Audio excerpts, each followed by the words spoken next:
Look what I've got, guys. Nakuha ko kahapon sa delivery.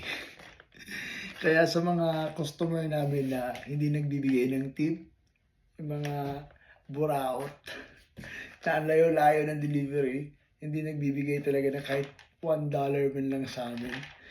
Hindi nila alam lugi kami sa gas. Anyway, hindi ko ito ninakaw. Kumbaga, naiwan lang to sa trunk ko. So, di ko na alam kung kanino ibalik. So, syempre sa akin na. Hindi ko talaga namalayan. Tsaka, hindi na ako bumalik sa store. Kasi gabi ko na siya na-realize na, ay, may isa pala dito. So, hindi ko na alam. Kasi usually, guys, nakaboxes yung mga delivery ko pag groceries. Minsan, di ko alam kanino yun eh. Minsan, madilim. Kaya yun. So, may mga pagkakataon din na sinasadya ko pag wala talagang tip, pag masyado maliit yung bigayan, ang daming groceries, yan, minsan nagkukuha ako ng isang item dun.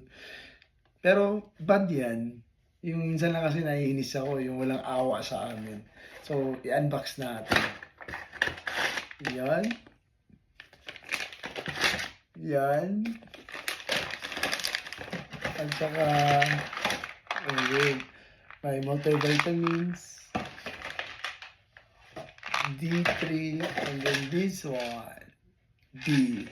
Diba ang saya?